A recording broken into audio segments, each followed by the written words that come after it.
Ada banyak teori yang beredar seputar asal-usul dan masa lalu seorang Akagami no Shanks. Namun dari kesemua teori yang ada, kami tarik kesimpulan kalau para teoris One Piece baik lokal ataupun internasional terbagi menjadi dua blok. Blok barat berpendapat kalau Shanks adalah anaknya Rocks the Cybex, dan blok timur berpendapat kalau Shanks adalah keturunan Celestial Dragon. Kami sendiri sebagai warga negara Indonesia yang berlandaskan Pancasila menganut politik bebas aktif, tidak memihak blok kiri ataupun blok kanan, tetapi tetap aktif menyuarakan pendapat. Karena pada kenyataannya kedua teori tersebut sebenarnya berlandaskan pada satu kejadian yang sama, yaitu God Valley Incident yang terjadi sekitar 38 tahun yang lalu. Nah, karena kami adalah penganut politik bebas aktif, maka kami bebas mau mengangkat teori yang manapun dari keduanya. Di mana pada kesempatan kali ini, kami akan mengangkat teori tentang Shanks adalah keturunan Celestial Dragon berdasarkan sebuah teori yang dikirim oleh salah satu nakama kita yang bernama Landy Rahmadi. Matur sembah nuwun atas kiriman teorinya. Setelah video ini rilis, tanda terima kasihnya akan segera kami kirimkan. Nah, teori ini bermula dari insiden yang terjadi di God Valley sekitar 38 tahun yang lalu yang melibatkan Marine, Celestial Dragon, kelompok bajak laut Rocks, Goldie Roger, dan Monkey D. Garp. Ada kemungkinan God Valley atau Lembah Dewa adalah habitat kedua bagi populasi kaum Celestial Dragon setelah Marijoa. Tempat ini adalah tempat favorit yang ditinggali oleh para Celestial Dragon selama mereka tinggal di dunia bawah. Di tempat inilah 38 tahun yang lalu terjadi sebuah insiden mengerikan yang berujung pada menyublimnya Pulau God Valley tanpa sisa, tanpa jejak. Dari insiden yang menewaskan Rocks the Cybex, pimpinan kelompok bajak laut legendaris Rocks inilah Monkey D. Garp mendapatkan julukan sebagai Marine Hero. Tidak hanya karena dia bisa menghancurkan kelompok bajak laut Rocks, tetapi juga karena dia bisa melindungi para Celestial Dragon yang ada di sana berikut dengan budak-budaknya. Yang tidak dunia tahu atau sengaja tidak diberitahukan kepada dunia, dalam insiden ini Garp sebenarnya bekerja sama dengan Goldie Roger. Keberadaan Goldie Roger di God Valley 38 tahun yang lalu inilah yang kemudian memunculkan banyak pertanyaan. Jika Garp yang seorang Marine ada di sana bertarung untuk melindungi Celestial Dragon, itu sangat wajar. Begitu juga dengan kelompok bajak laut Rocks yang berambisi ingin menguasai dunia. Berada di God Valley untuk menyerang Celestial Dragon yang merupakan simbol penguasa dunia tentu adalah sebuah tindakan yang tidak melawan kodrat. Tapi apa alasan seorang rookie bernama Goldie Roger untuk berada di sana, apalagi membantu Marine menghancurkan Rocks? Ini tidak hanya tidak wajar, tetapi juga sudah melawan kodrat. Kecuali jika ada sesuatu di God Valley yang sangat berharga yang tidak hanya diincar oleh Rocks, tetapi juga oleh semua bajak laut termasuk si Rocky, Goldie Roger. Dan sesuatu yang sangat berharga tersebut sudah sering kita lihat setiap kali ada flashback tentang kelompok bajak laut Roger. Sesuatu yang sangat berharga tersebut tidak lain adalah telur raksasa yang terlihat ada di tengah-tengah kapal Oro Jackson. Tentu kalian semua sudah tahu kalau kaum Celestial Dragon, kaum naga langit, sangat terobsesi dengan sosok naga. Mereka menyebut diri mereka kaum naga langit, menggunakan simbol cakar naga untuk mentato budak-budak mereka, meminta Vegapunk untuk menciptakan naga Jurassic Park, hingga mendanai penelitian Vegapunk untuk menciptakan cloning buah iblis tipe Zoan naga di Punk Hazard. Berdasarkan dari keempat alasan tersebut, kami menduga keberadaan para Celestial Dragon di dunia bawah, di Pulau God Valley, juga berkaitan dengan eksistensi naga, berkaitan dengan keberadaan telur naga terakhir yang ada di sana. Keberadaan telur naga terakhir di sana inilah yang juga memancing kedatangan Rocks dan Roger. Kami menduga telur raksasa yang ada di Oro Jackson adalah telur naga terakhir yang didapat oleh Roger dari God Valley ketika insiden dengan Rocks terjadi 38 tahun yang lalu. Telur raksasa tersebut adalah imbalan yang ditawarkan oleh Garp kepada Roger jika dia mau membantunya mengalahkan Rocks. Itulah alasan sebenarnya kenapa Roger mau membantu Garp menghancurkan kelompok bajak laut Rocks. Jika benar itu yang terjadi, lalu di mana sekarang telur itu berada? Dan apakah sudah menetas atau belum? Kami menduga telur tersebut ditinggalkan oleh Roger di Laftel, di mana seekor naga telah menetas dari dalam telur tersebut dan menjadi penjaga One Piece di Laftel seperti Smaug dalam cerita The Hobbit.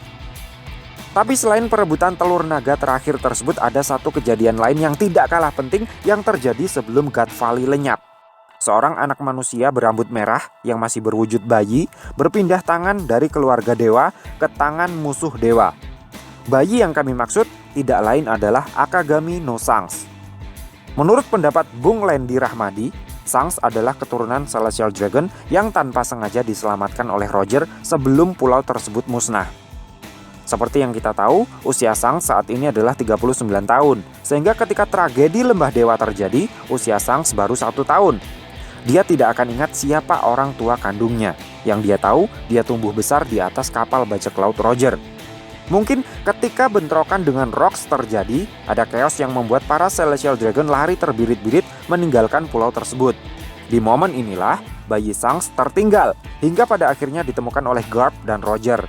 Ketidaksukaan Garp kepada kaum Celestial Dragon membuat Garp malas mengantarkan Shanks kepada keluarga aslinya. Dia pun kemudian memutuskan untuk memberikan Shanks kepada Roger dan memintanya untuk merawatnya. Awalnya Roger enggan menerima permintaan Garp, tetapi Garp kemudian bilang kalau seorang anak tidak seharusnya menanggung dosa orang tuanya. Karena kalah argumen dengan Garp inilah, kemudian Roger dengan terpaksa menerima bayi Shanks dan merawatnya hingga dewasa. Kata-kata retorisnya Garp inilah yang kemudian suatu saat nanti dipakai oleh Roger untuk menitipkan anaknya Ace kepada Garp. Karena kemakan kata-katanya sendiri, Garp pun jadinya tidak bisa menolak permintaan Roger ketika dia menitipkan Ace kepadanya. Nah, keberadaan bayi Shanks di atas Oro Jackson ini diperkuat dengan perkataan Roger pada manga One Piece chapter 966 ketika dia menimang-nimang Hiyori dan Momonosuke sambil mengatakan kalau sudah lama sekali mereka tidak menggendong bayi sejak terakhir kali ada seorang bayi di atas dek kapal mereka. Bayi yang dimaksud oleh Roger ini kemungkinan besar adalah bayi Shanks yang mereka bawa dari God Valley sekitar 15 tahun sebelumnya. Kecurigaan ini semakin diperkuat lagi ketika 2 tahun setelahnya, kelompok bajak laut Roger akan dibubarkan. Ketika salam perpisahan dalam pembubaran kru Roger, ada pesan khusus yang misterius yang diucapkan oleh Roger kepada Shanks, yang membuat Shanks menangis terseduh-seduh. Mungkin di momen ini, Roger menceritakan kepada Shanks kebenaran tentang dirinya, masa lalunya, dan hubungannya dengan kaum Celestial Dragon. Roger mengatakan kalau dia sudah menganggap Shanks seperti keluarganya sendiri dan mendidiknya sebagai seorang bajak laut sejak kecil. Tetapi fakta kalau Shanks adalah masih keturunan Celestial Dragon, Roger tidak bisa memaksanya untuk memilih jalur karir sebagai seorang bajak laut juga.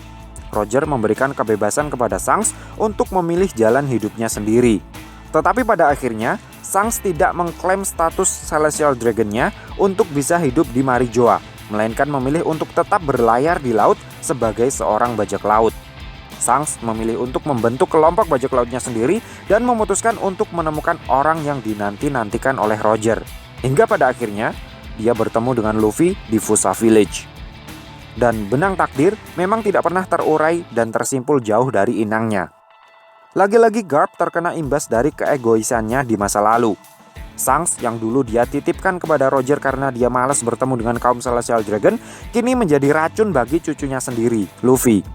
Kami rasa inilah alasan sebenarnya kenapa Garp begitu jengkel dan geram dengan sosok Shanks.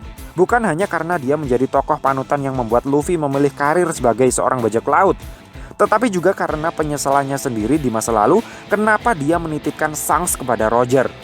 Andai saja dia tidak egois, mau mengembalikan Shanks kepada induknya, keluarga Celestial Dragon, Shanks tidak akan pernah menjadi seorang bajak laut dan meracuni pikiran Luffy di masa depan.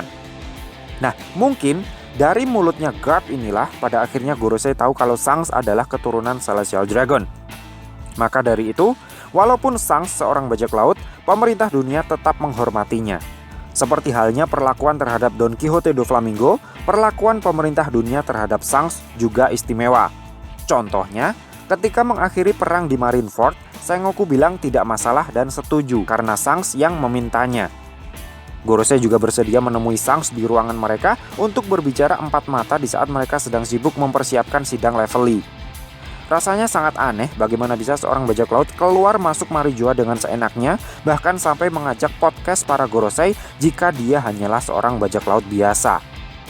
Rasanya tidak mungkin ada bajak laut lain yang bisa hadir di Marijoa yang dihadiri dan dilindungi kekuatan terbesar marin dan pemerintah dunia hingga bertemu dengan Gorosei kalau dia bukan, tanda kutip, bagian dari mereka. Seperti halnya si Chibukai yang aman bermain di Marijoa karena status mereka, dan atau Doflamingo yang dengan seenaknya menggunakan CP0 untuk kepentingannya sendiri, Shanks juga mempunyai semacam status yang membuatnya dapat aman ke Marijoa untuk menemui Gorosei di ruangan mereka. Kuat dugaan, Shanks adalah keturunan Celestial Dragon, sama halnya dengan Don Quixote Doflamingo. So, piye menurutmu cah? Terima kasih sudah mampir ke channel kami. Jangan lupa like, share, dan subscribe jika menurut kalian video-video kami cukup menarik untuk ditonton. Jangan segan untuk mengirimkan pendapat, ide, gagasan, teori seputar One Piece ke alamat email kami realguenewe@gmail.com. Siapa tahu teori kalian bisa kami angkat menjadi sebuah video dan bisa disaksikan oleh ratusan ribu fans One Piece di Indonesia. Dan tentunya teori, pendapat, gagasan yang sudah kalian kirimkan dan telah kami videokan tidak akan kami hargai dengan percuma. So, tak tunggu teorimu ya cah. Matur nuwun.